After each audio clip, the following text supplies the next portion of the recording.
In these lectures, we'll look at Indian English poetry. The focus of these lectures will be primarily on the poetry from the 1960s. But before even reaching there, we should also learn about who were the poets that came before, who wrote how about India, and what did English poetry in India mean before 1960s, and why 1960s is a pivotal moment. I'll come to that in the later lectures. We have already looked at the novel genre. We have already looked at the essay itself and a short story also, thanks to the text that we have done till now. So therefore, now we reach another important genre that Indian English writing takes place in, and that is poetry. Very important at this point is to remember that as we are looking at a linear temporal exploration of Indian writing in English, so we are looking at from late 18th century, primarily we looked at 19th century with, so we started with Dean Muhammad, we went to Rajmohan's wife, and we almost have stopped with R.K. Narayan at 1930s, and therefore the poetry exploration will take place in a linear way towards 1960s. So that way the course is also designed to look at it chronologically, but also we have been going back and forth to see elaborations and articulations of Indian writing in English from late 18th century to 19th century and onwards. So today also we'll follow that trajectory, even though we have reached R.K. Narayan in our chronological journey around 1930s itself. We'll go back therefore to look at some of the English poetry that took place before the 1960s, as we are looking at, right? So Indian English poetry does not really begin with the place that I'm going to begin at, which is with William Jones's hymn to Kamdev, and it's quite interesting to begin at this place because we are looking at poetry in English in India, right? And therefore we need to think about people like William Jones also, and we'll look at a couple of other examples where these are not really Indian English poets, but nevertheless they have certain Indian themes.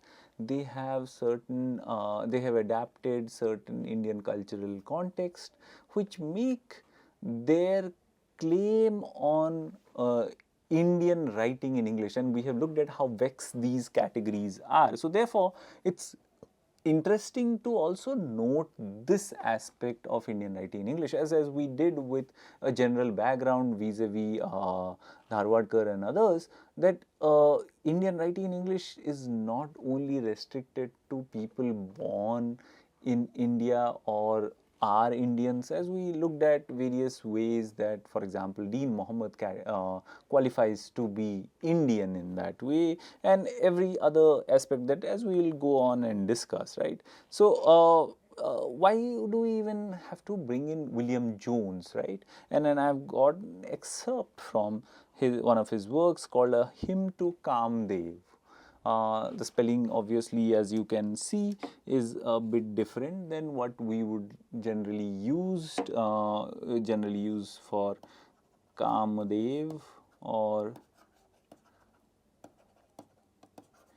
Kamdev. So in the sense that we will probably not use this spelling, but obviously we are talking about 1748 in that sense. And look at the lines itself. I feel thy genial flame divine, and hallow thee and kiss thy shrine.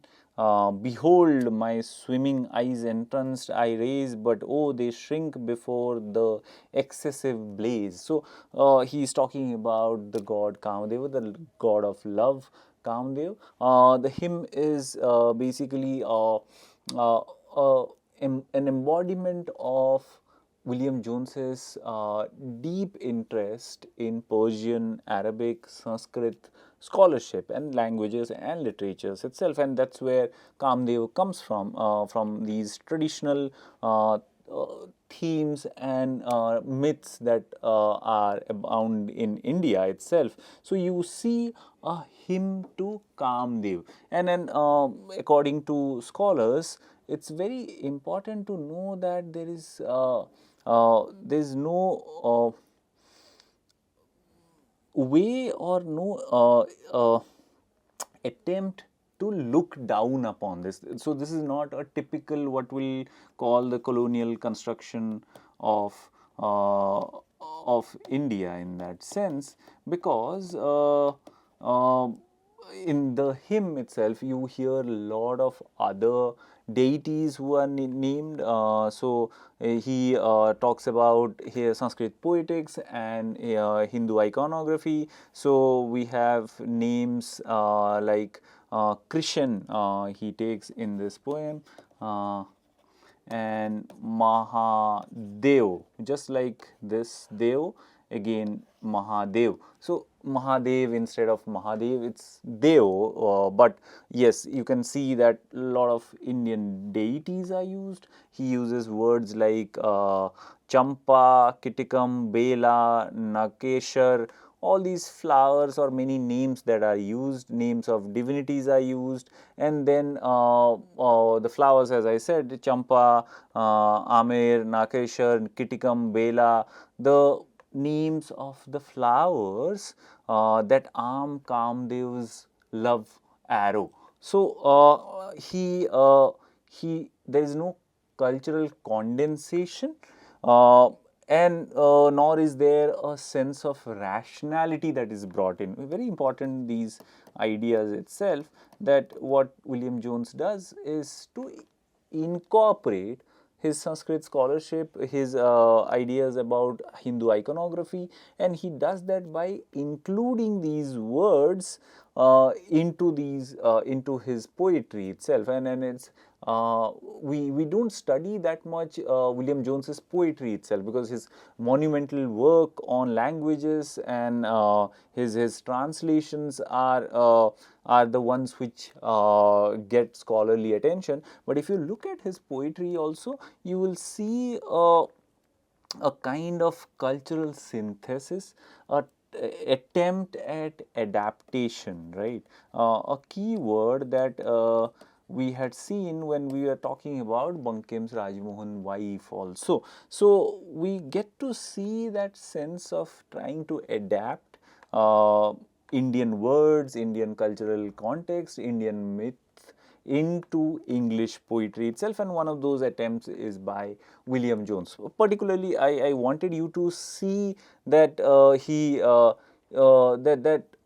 there were attempts, and because conveniently this kind of an exploration begins probably with, we'll look at those poets also, Henry Derozio or Toru Dutt. We'll look at all of those poets, but from there Sarojini Naidu. But people often forget that there are also other people who are writing about India while they are in India and trying to blend those Indian cultural contexts into English poetry itself. So a kind of a synthesis is seen here, and especially in William Jones's case, he's trying to harp on the cultural similarity itself. That like we are looking at the Grecian Eros or the Roman Cupid in that sense, in the form of Kamdev. So as back as 1748, you start looking at representation of India through the poetic idiom itself, right? And then this is quite interesting and important to also remember. And from there, we can also look at Other examples, if William Jones was an example of someone trying to do synthesizing the Eastern and the Western, we have someone like John Horsford. And then this gives us a very different picture itself, right? So what Horsford does is to talk about, and he is someone who's stationed here in India, and he's talking about his military groups, and he's looking at fellow military officers, and this is at Dum Dum outside of Calcutta at this point of time. The poem Dum Dum to Captain G. And let's look at the poem a bit, and I've only excerpted certain bits of it, and you can see many different kind of tropes coming in. First, this stanza is talking about Robert Clive's victory over Sirajudullah at the Battle of Plassey, and he's thought of as the moralist who has avenged, and then we're talking about Clive and by association the British, who are seen as moralists, who have avenged successfully the duties, their duties as upholders of law and order, and are looking at themselves as moralists who have defeated an anarchist king called Sirajudullah, right? Let's look at the poem itself, and this is typical poem. Again, you will see talking about India, stationed in India, and from a very different walk of life itself. So, here glory reigned, nor will she cease to reign, while you, O sons of thunder, tread the plain. Should the faithless powers again our rights invade, the future time require your potent aid, then will you fight in dazzling trophies dressed, with England's lion rampant on the breast. So you can see that the typical rhetoric of bravery, the typical rhetoric that these are masculine, hyper masculine figures, the conquerors in that sense. So that you are the sons of thunder. The war rhetoric itself, that thunder who tread the plains, and then we have something very interesting, the Christian metaphor coming in, that the faithless powers again our rights invade. So as I was saying, that like they are trying to underline the moralist nature of it, that like our rights were invaded. Our, in the sense, they are probably including here not only the white people or the colonizer, they are also including the land itself, right? That this land that was there, the rights were invaded by faithless power. So these are faithless people, someone like Sirajudullah, they are faithless people, and then we came to fight these England's lion, as we are talking about, that English armies are coming to the aid of the local people to restore a good life to them, life of law and order against the anarchy that is unleashed. So this is exemplary of a British soldier in India, that he is a successful battle warrior. They are battle hardened. They are lions of England. As you can see, England's masculinity being asserted here, that they are sons of thunder, and you will see that these are the people who are not, and the kind of representation of England that you see, or the people that you see, varies greatly from other colonial documentation. Why I say that is, when we look at the some rest of the poem itself, some part of it, you will see that he's talking about the common soldier itself, the common soldier who is not only a battle hardened English lion, but he's also who in such blissful hours can pass sweet content in the studious hours. that the English soldier is not only a military person, they are also studious. It's almost a kind of a homage to our own William Jones in the first poem that we had read. You'll see that the British soldier also finds peace, interest in studious hours when they are not in the battle. He seeks no weakening couch to lull away, and then this is not like not like a studious person who is in their library. These are people, ordinary folks, ordinary battle soldiers, but then they are studious. And how are they? They don't have couch to loll away in stupid indolence of the lazy day. They don't have. While crouching vassals with officious care by turning pankhas force unwholesome air, he nor the pomp or slothful ind assumes, the hookah smoking fragrant with perfumes, nor on the soft and luxurious carpet laid, calls for entrancing opium soothing aid, force joys but transitory bliss impart, they merely please but never glad the heart.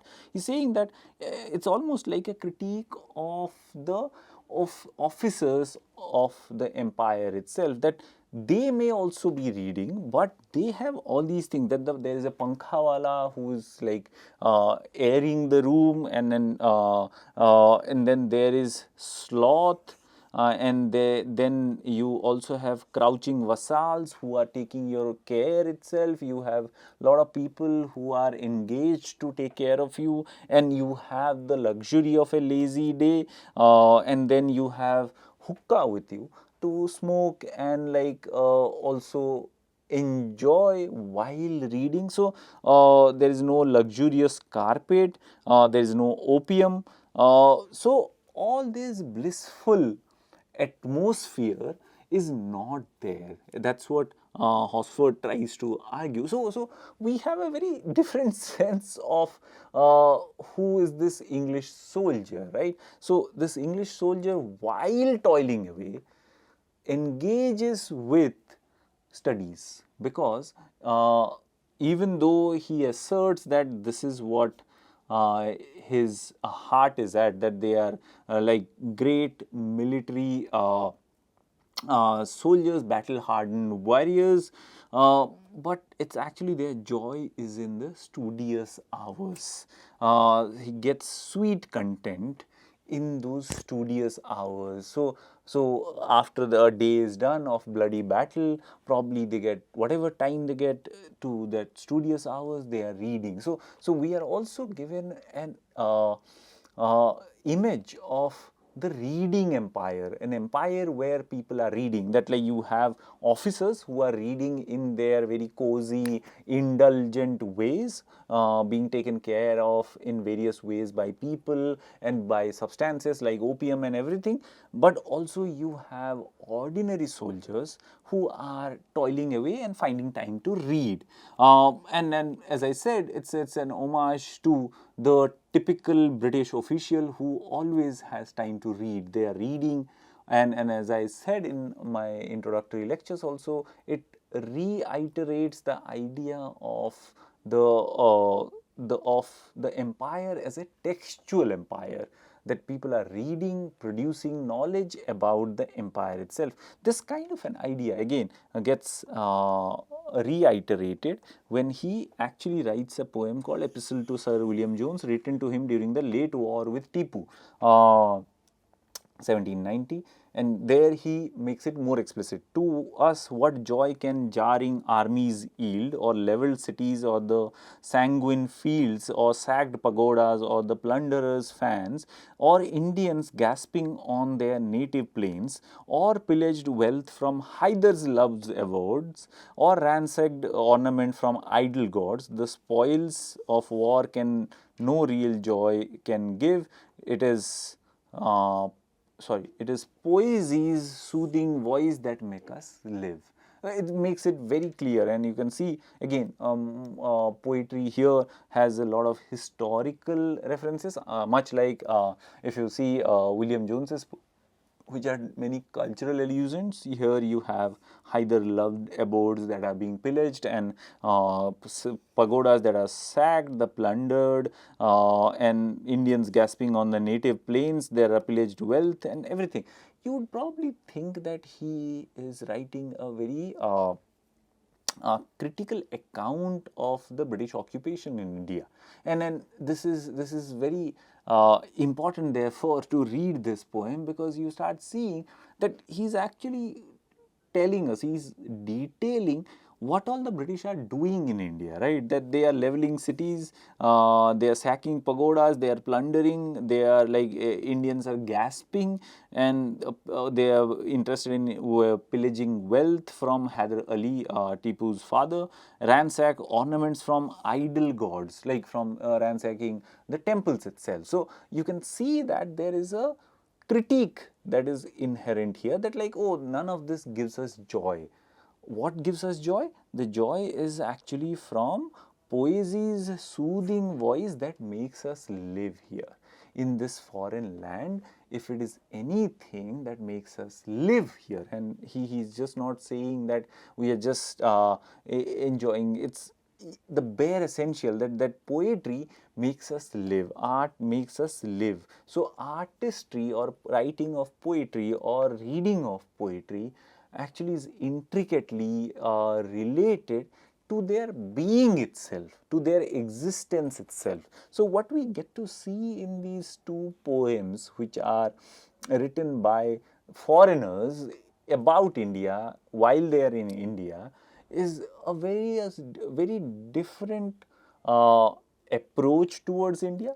Also, we get to see the internal hierarchies that are there within the British itself from Horsford's poetry, and also we see a kind of critique, internal critique, that comes out from Horsford towards the colonizing mission itself. That like, what are we doing here? Like, in this strange land, we are doing all this, and thank God we have poetry with us. Otherwise, we'll probably not be able to live here.